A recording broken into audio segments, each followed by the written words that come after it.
નમસ્કાર, હું છું પ્રેરણા. આપ જોઈ રહ્યા છો આપણું ગુજરાત સમાચારની શરૂઆત કરીએ તો આજે જૂનાગઢ સ્થિત મગફળી સંશોધન કેન્દ્ર ખાતે કેન્દ્રીય મંત્રી શિવરાજસિંહ ચૌહાણે દીકરીઓ અને ખેડૂતો સાથે સંવાદ કર્યો હતો. પોતાના સંબોધનમાં શિવરાજસિંહ ચૌહાણે કેમ્પ શોથી શરૂઆત કરી હતી. લાડલી દીકરીઓની સંબોધીને સરકારની યોજના હેઠળની લખપતિ દીદી યોજના વિશે માહિતી આપી હતી. જેમાં તેઓએ જણાવ્યું હતું કે આ યોજના હેઠળ 15 ઓગસ્ટ સુધીમાં 2 કરોડ દીકરીઓનો સમાવેશ કરવામાં આવશે. વધુમાં તેમણે જણાવ્યું હતું કે દીકરી ક્યારેય પોતાના માતા પિતાને ભૂલે નહીં. મધ્યપ્રદેશમાં દીકરીઓના લગ્ન સરકાર કરાવશે. તેઓ નિર્ણય પોતે જે તે સમયે કરાવ્યો હતો. દીકરીઓને સંબોધી તેઓ જણાવ્યું કે વિકસિત ભારતનું નિર્માણમાં દીકરીઓ પણ સહભાગી બનશે. ઉપરાંત ખેડૂતોને સંબોધી જણાવ્યું હતું કે મગફળીનું વધુમાં વધુ ઉત્પાદન થાય તે જરૂરી છે. તેઓએ જણાવ્યું હતું કે ખેડૂતોના ખેતરમાં જઈ અવારનવાર વાતચીત કરી તેમની સમસ્યા સાંભળી તેનું નિરાકરણ આવે તે માટે હંમેશા પ્રયત્નશીલ હોય છે. ભારતને વિકસિત બનાવવાના સંકલ્પ સાથે તેઓએ પોતાનું સંબોધન પૂર્ણ કરી રાજકોટ સુધી સડક માર્ગથી ત્યાંથી હવાઈ માર્ગે દિલ્હી જવા રવાના થયા હતા. सावन के महीने में सोमनाथ के दर्शन करने का सौभाग्य मिला और जूनागढ़ जिले में मैं किसान के खेतों में भी गया, किसानों से भी भेंट हुई और यहाँ दीदियों से भी मुलाकात हुई. गुजरात के किसान सरकार के सहयोग से और विशेषकर मूंगफली के मामले में IIGR ने भी बहुत अच्छा काम किया है. ग्राउंड नट की मूंगफली की नई किस्में तैयार की है और उसका लाभ किसानों को मिल रहा है. प्रधानमंत्री जी का संकल्प है विकसित भारत और विकसित भारत के लिए विकसित कृषि और समृद्ध किसान और लखपति दीदियां, कोई गरीब ना रहे. हर बहन की आमदनी कम से कम 1 लाख रुपया सालाना तो होना चाहिए. और मुझे गर्व है कहते हुए कि गुजरात में 2.5 लाख से ज्यादा लखपति दीदियां बन चुकी है. 5 लाख का लक्ष्य था, वो बढ़ाने के लिए तेजी से गुजरात आगे बढ़ रहा है और हमारी दीदियां अनेक तरह की गतिविधियों में लगी हुई है. और वैसे ही हमने तय किया तिलहन मिशन भारत सरकार ने, तो गुजरात के किसान IIGR के सहयोग से, गुजरात सरकार के सहयोग से यहाँ लगातार मूंगफली का उत्पादन बढ़ा रहे हैं. इस बार मूंगफली का रकबा भी बढ़ा है और मूंगफली की ज्यादा उत्पादन देने वाली वैरायटी भी लगाई है. मैं किसानों को और बहनों को दोनों को शुभकामनाएं देता हूं, प्रणाम करता हूं.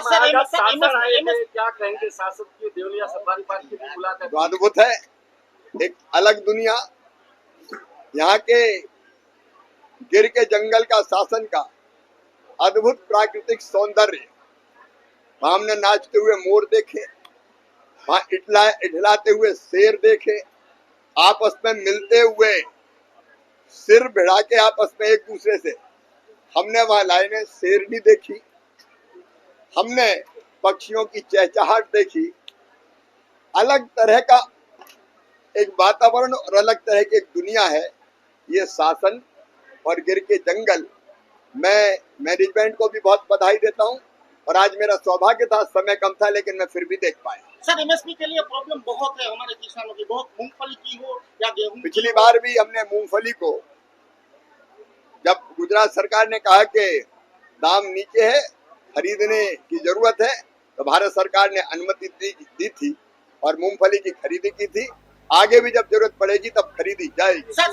ભરૂચમાં નવા સ્માર્ટ મીટરના કારણે વીજળી બિલમાં અસામાન્ય વધારો થયો છે અને એક મજૂરી કામ કરતા વ્યક્તિના ઘરનું બિલ 80 લાખ રૂ આવ્યું છે, જે ચોક્કસપણે આઘાતજનક છે. ભરૂચમાં ગોકુલનગરમાં એક સામાન્ય નાગરિકને ત્યાં DGVCLએ પકડાવ્યું ₹80 લાખનું વીજ બિલ. વીજ ગ્રાહકોના હોશ ઉડી ગયા હતા. આવી સ્થિતિમાં લોકોનો વિરોધ સ્વાભાવિક અને સંપૂર્ણપણે વાજબી છે. આટલી મોટી રકમનું બિલ કોઈ પણ સામાન્ય માણસ માટે ભરવું અશક્ય છે, ખાસ કરીને મજૂરી કરીને ગુજરાન ચલાવતા પરિવાર માટે. આ બાબતે તાત્કાલિક ધોરણે સત્તાવાળાઓ દ્વારા તપાસ થવી જોઈએ અને આ ભૂલ ક્યાંથી થઈ છે તે શોધી કાઢવું જોઈએ. આ સ્માર્ટ મીટરમાં ખામી હોઈ શકે છે અથવા બિલિંગ સિસ્ટમમાં કોઈ ગડબડ હોઈ શકે છે.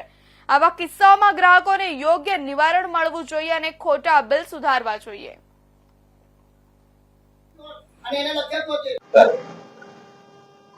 ગઈકાલે એવી ઘટના બની ઝુંપડપટ્ટીમાં કે શોકિંગ, અને જેના ઘરે ઘટના બની એને પ્રેશર ચડી ગયું. પ્રેશર લાવવાનું કારણ હતું જીબીના અધિકારી નિંદ્રાધીન અધિકારીઓ દ્વારા કે દર મહિને જે પ્રમાણેનો બિલ આપે છે એ બિલ ભરવા માટે અચાનક એક માણસ આવ્યો અને બિલનું રીડિંગ કરી અને એમને બિલ થમાવી દીધું. અને બિલ થમાવ્યા પછી જયારે બુધાભાઈએ જોયું તો એમને તો આંકડા જરા લાંબા હતા એટલે એમને સમજ ના પડી એટલે આજુબાજુવાળાને પૂછ્યું કે ભાઈ બિલ કેટલું આવ્યું. મારું નામ બુઢાભાઈ મંગુભાઈ વસાવા છે. હું નવી નગરી ઝુંપડપટ્ટીમાં રહું છું. મારું 5મા મહિનામાં જે બિલ આવેલું છે 1320 રૂપિયા આવેલું છે.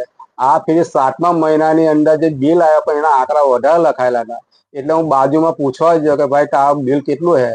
એ ભાઈએ જોયું કે તારું 80 લાખ રૂપિયા જેવું લાઇટ બિલ આવેલું. આ 80 લાખ સાંભળીને જાણે મને ચક્કર જેવું ચડી ગયેલું. હવે આટલું બધું બિલ 2 મહિનામાં કેવી રીતે આવે મારું? થાનગઢ તાલુકા પંચાયતના પૂર્વ પ્રમુખની ચોટીલા ડેપ્યુટી કલેક્ટર સહિતની ટીમે સોનગઢ ગામે આવેલા તદ્દન ગેરકાયદેસર રીતે સરકારની કાર્બોસેલની લીઝની આકસ્મિક તપાસ કરતા કોઈ પણ જોગવાઈ, પરિપત્રો, ઠરાવો સહિતનું કાયદાનું પાલન ન કરતા હોવાની કાર્બોસેલની લીઝમાં અનેક પ્રકારની ગેરરીતિ સામે આવી છે. સોનગઢ ગામે થાનગઢ તાલુકા પંચાયતના પૂર્વ પ્રમુખ લીઝ હોલ્ડર રામકુભાઈ જડુની લીઝવાળી જમીન પર આકસ્મિક તપાસ અંગે ટીમે ધામા નાખ્યા હતા. લીઝવાળી જમીન પર કોઈ હદના નિશાન યોગ્ય રીતે નિભાવેલા ન હતા. કાર્બોસેલ અંગે સ્ટોક અંગેનું કોઈ રજીસ્ટર ન આવ્યું. ગેરકાયદેસર કાર્બોસેલના 11 કુવાઓ જોવા મળ્યા હતા, જેમાં 9 કુવાઓનું બુરાણ થયેલું જોવા મળ્યું હતું. લીઝમાં ઉપયોગમાં લેવાતા વિસ્ફોટક પદાર્થ અંગેનું કોઈ રજીસ્ટર ધ્યાને ન આવ્યું. કાર્બોસેલનું ખનન પ્રવૃત્તિ કરનારાઓ મજૂરો માટે કોઈ સેફટી અંગેની સુવિધાઓનો અભાવ જોવા મળ્યો. કાર્બોસેલ લીઝમાંથી કાઢવામાં આવેલા કોલસા અંગેનો રોયલ્ટી પાસ ઇસ્યુ કરેલો છે, કેમ કે તે અંગે કોઈ રજીસ્ટર ન મળ્યું.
પાલનપુર પશ્ચિમ પોલીસ દ્વારા વાહન ચેકિંગ દરમિયાન 2 શખ્સોને શંકાસ્પદ બાઇક સાથે ઝડપી લીધા હતા.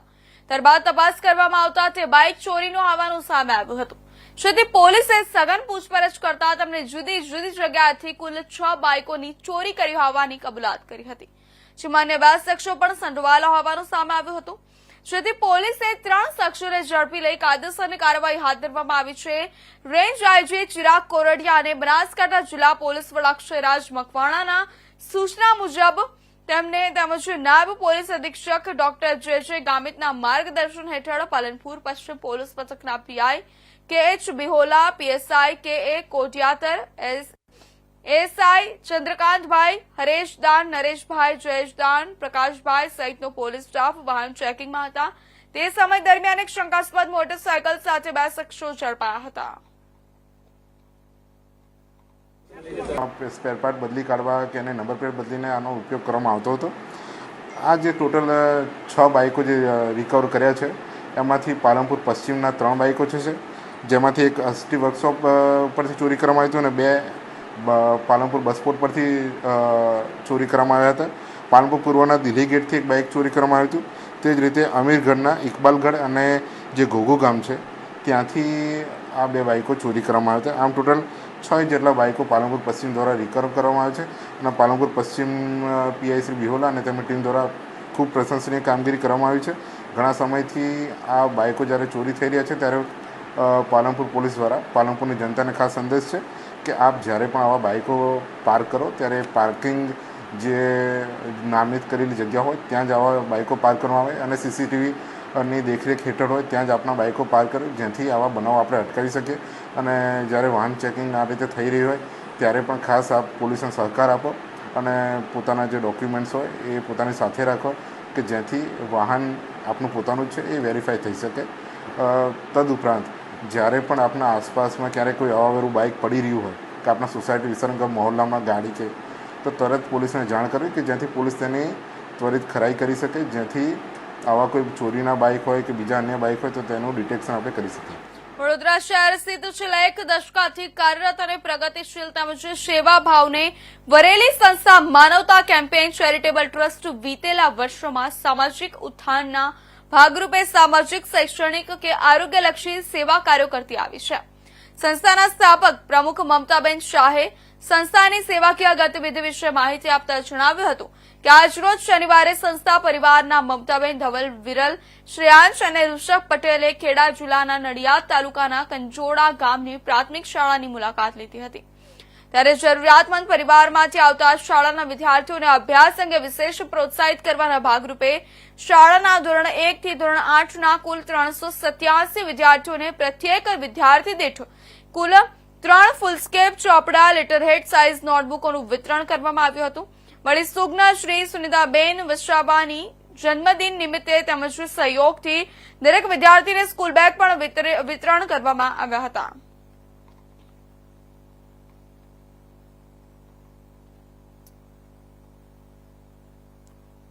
સમાચારમાં આગળ વાત કરીએ તો જેતપુર પંથકમાં લાંબા વિરામ બાદ પવન સાથે વરસાદ શરૂ થયો છે. જેતપુરના સ્ટેન્ડ ચોક, ધોરાજી રોડ, તીનબત્તી ચોક, નવાગઢ, એમજી રોડ, બતવા, શેરી સહિત વિસ્તારમાં વરસાદ શરૂ થયો છે. જેતપુરમાં વિરામ બાદ વરસાદથી ખેડૂતો ખુશખુશાલ છે. કપાસ ઘણા વિરામ બાદ ખેડૂતોમાં ખુશખુશાલ છે. વરસાદના કારણે કપાસ, મગફળી, સોયાબીન, એરંડા જેવા પાકોને લાભ થશે. લાંબા સમયથી વરસાદ ના આવતા ખેડૂતો ચિંતામાં મુકાયા હતા. જેતપુર પંથકમાં ફરી વરસાદ શરૂ થતા ખેડૂતોમાં ખુશી છવાઈ છે. જેતપુરમાં અસહ્ય ઉકળાટ બાદ વરસાદ શરૂ થતા વાતાવરણમાં ઠંડક પ્રસરી હતી.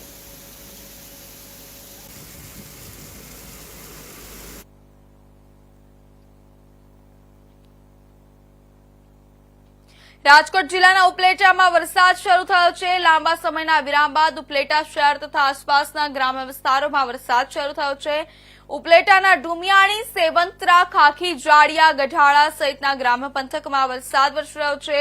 આકાશમાં ઘેરાયેલા કાળા ડિબાંગ વાદળોએ મન મૂકીને ઉપલેટા પંથકમાં વરસવાનું શરૂ કર્યું છે. ઉપલેટા સહિત આસપાસના વિસ્તારમાં વીજળીના કડાકા ભડાકા અને પવન સાથે વરસાદ શરૂ થયો છે.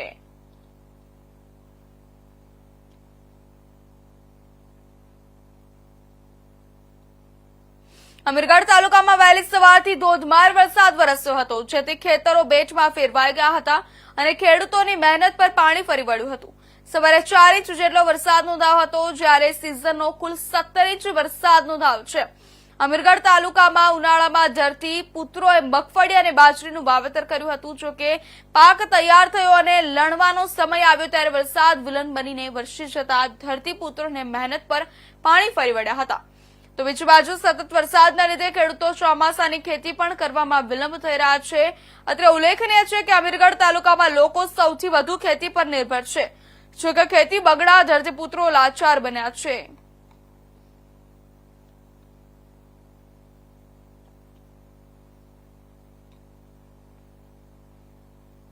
ભાવનગર શહેર સહિત જિલ્લામાં વાતાવરણમાં અચાનક પલટો થતા વરસાદ ધીમી ધારે શરૂ થયો હતો. શહેરમાં બપોર બાદથી વાદળછાયું વાતાવરણ છવાયું હતું. બપોર બાદથી વાદળછાયું વાતાવરણના પગલે ઝરમર વરસાદ ધીમી ધારે વરસી રહ્યો છે અને શહેરના વાઘાવાડી, કાળિયાબેડ, ઘોઘા સર્કલ સહિતના વિસ્તારોમાં વરસાદ શરૂ થયો હતો. વરસાદ શરૂ થતા વાતાવરણમાં ઠંડક પ્રસરતા લોકોને ગરમીમાંથી આંશિક રાહત મળી હતી.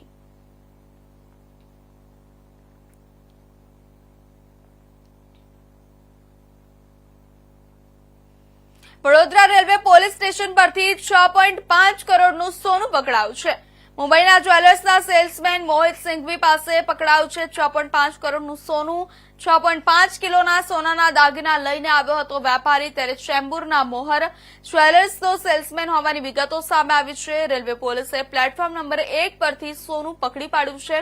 વંદે ભારત ટ્રેનમાં મુંબઈથી વડોદરા આવ્યો હતો સેલ્સમેન. રેલવે ડીવાયએસપી GS બારિયાનું નિવેદન સામે આવ્યું છે. વડોદરાના નાના મોટા વેપારીઓને દાગીના વેચવા આવતો હતો સેલ્સમેન. વડોદરાના જાણીતા અલકાપુરીમાં આવેલા ગણદેવીકર જ્વેલર્સને પણ દાગીના વેચવા સેલ્સમેન આવ્યો હતો. પોલીસ વડોદરાના ગણદેવીકર જ્વેલર્સનું પણ નિવેદન લેશે. સાહેબ, શું વિગત છે? ઈસમ સોના સાથે પકડાયો છે, કેટલું સોનું છે, ક્યાંથી ક્યાં જતો હતો, શું વિગત છે? 6.5 કરોડ જેટલી કિંમતનું સોનું છે એમની પાસે. એ ભાઈનું એવું કેવું છે કે અમારી પાસે તમામ પ્રકારના બિલ અને પુરાવા છે. તેમ છતાં એણે કંઈ ઇલીગલ કંઈ કર્યું હોય, દાણ ચોરી કે આવું તેવું, તો અમે આગળની તપાસ કરી અને પછી આપને જણાવીશું. કોઈ એજન્સીઓને જાણ કરી છે સાહેબ? GST કે income tax? GST, income tax તમામને લેટર લખી દીધા છે. બોમ્બેથી આવ્યા હતા એ ભાઈ વંદે ભારત ટ્રેનમાં, અને વડોદરાના જે નાના નાના વેપારી હોય એમને સોનું પસંદ પડે તો એ વેચે અને પછી એમને ઓનલાઈન બિલ કરી આપે છે. શોરૂમના સંચાલકોની પણ ભવિષ્ય તપાસ માટે બોલાવવામાં આવે? હા, એ બધાને અમે તપાસ. પ્રાથમિક વિગત શું મળેલી છે? ઇન્ટરોગેટ કરવામાં આવે છે? શું મળે? કેટલા તોલાનું છે? ગણદેવીકર કરીને જે સોનાનો દુકાનવાળો છે એ ભાઈને પૂછ્યું છે.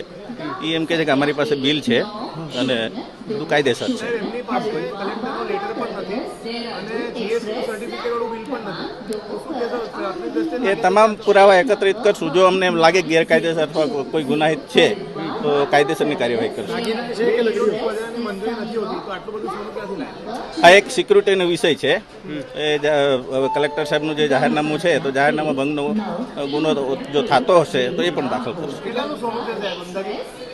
6.5 કરોડ. કેટલા સમયથી અહીંયા વ્યાપાર અહીંયા આવે છે? એ એમ કહે છે કે હું પહેલી વાર આવ્યો છું. એ સિવાયના બીજા એના જે કોઈ એજન્ટ કે વેપારી હશે એ આવતા હશે કદાચ. વડોદરાના છેવાડે આવેલી નંદસરી ઔદ્યોગિક વસાહતમાં કેમિકલ કંપનીઓ દ્વારા કેમિકલ યુક્ત દૂષિત પાણી ખુલ્લામાં છોડવા મામલે વાઘોડિયાના ધારાસભ્ય ધર્મેન્દ્રસિંહ વાઘેલાએ કંપની સંચાલકો સામે કડક કાર્યવાહી કરી કંપનીઓના લાયસન્સ રદ કરવા જોઈએ તેવી માંગ કરી હતી. નંદેસરીમાં અમુક કંપનીઓ આ પ્રકારનું કૃત્ય વારંવાર કરતી હોય છે. જેટલી વાર પણ મારા ધ્યાન ઉપર આવ્યું છે એટલી વાર જીપીસીબી અને કલેક્ટરશ્રીને સૂચનો કરવામાં આવ્યા છે. એના આધારે હમણાં જે 3 દિવસ પહેલાં પાણી છોડવામાં આવ્યું એની ઉપર કલેક્ટરશ્રીએ જીપીસીબીને કહીને કાર્યવાહી કરાવવામાં આવી છે. પરંતુ આવા પ્રકારના જેટલી કંપનીઓ છે એ લોકો વારંવાર આવું કૃત્ય કરતા હોય છે. ખરેખર એ પ્રજાના જીવન સાથે ખૂબ મોટું જોખમ કરતા હોય એવું સ્પષ્ટ થાય છે. એટલે આવા કારખાનાઓ ઉપર પોલીસ કાર્યવાહી પણ કરવી જોઈએ અને સાથે સાથે આ લોકોના લાયસન્સ કાયમ માટે કેન્સલ કરવા જોઈએ. તો જ આ કૃત્ય અટકશે એવું મેં સરકારશ્રીમાં રજૂઆત કરી. એવી 13 થી 14 કંપનીઓ છે જે અવારનવાર આવું કૃત્ય કરતી હોય છે. સાહેબ, માનવું છે કે જીપીસીબી દ્વારા ધ્યાને આવતું હોય તો પણ આ પ્રકારની કાર્યવાહી પર રજૂઆતો થયા પછી આ કાર્યવાહી થાય છે. ખરેખર તો તમારી વાત સાચી છે કે લોકોને પણ એવું થાય કે આ જીપીસીબી કાર્યવાહી કરે છે તેમ છતાં આ લોકો કેમ આવું કૃત્ય વારંવાર કરે છે. એટલા માટે જ સરકારમાં રજૂઆત કરી છે કે ભાઈ આ કડક કાર્યવાહી કરો જેથી કરીને આવા યુનિટો બંધ થાય અને લોકોના જિંદગી સાથે જે છેડા કરે છે એ બંધ થાય ને એમની ઉપર કડક કાર્યવાહી થવી જોઈએ. કયા પ્રકારના આ લોકોની કાર્યવાહી તો ઠીક છે, દંડ કરવું જોઈએ તો આવું કૃત્ય અટકે?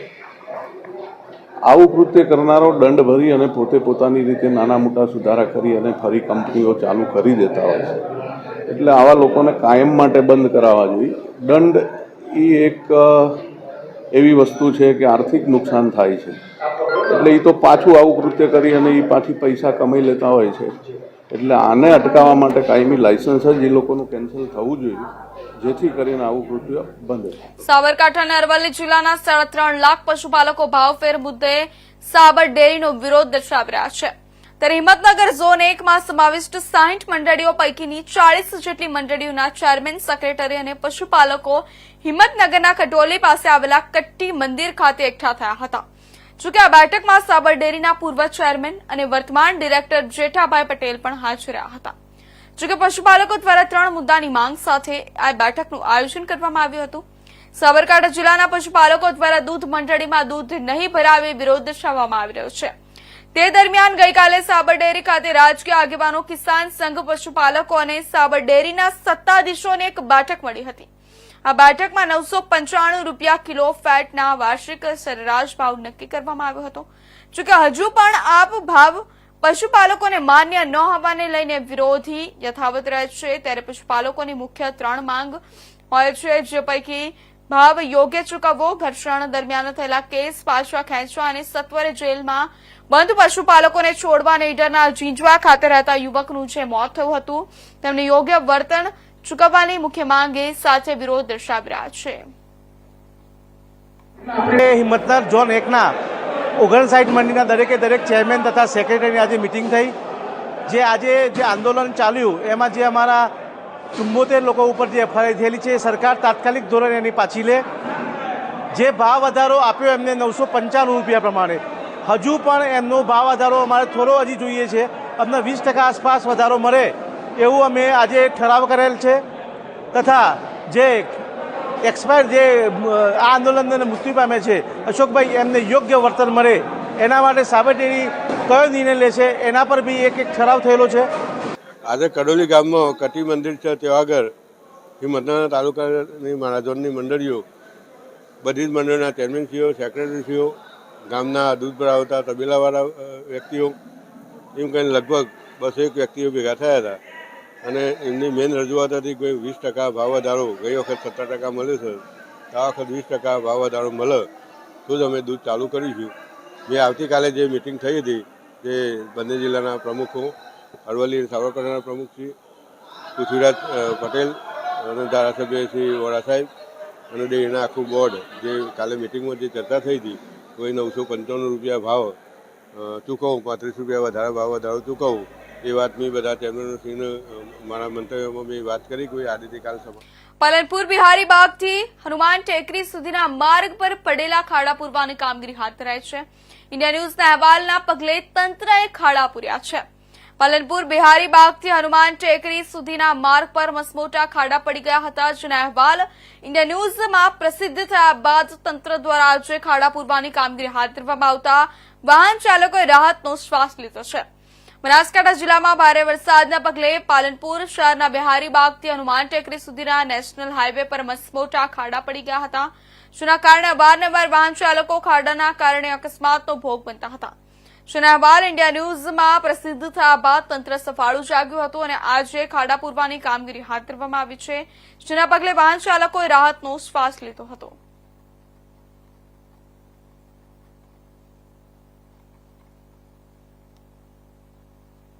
તો આ તો અત્યાર સુધીના આપણું ગુજરાતના મહત્વના સમાચાર. ત્યાં સુધી જોતા રહેજો ઇન્ડિયા ન્યૂઝ ગુજરાત.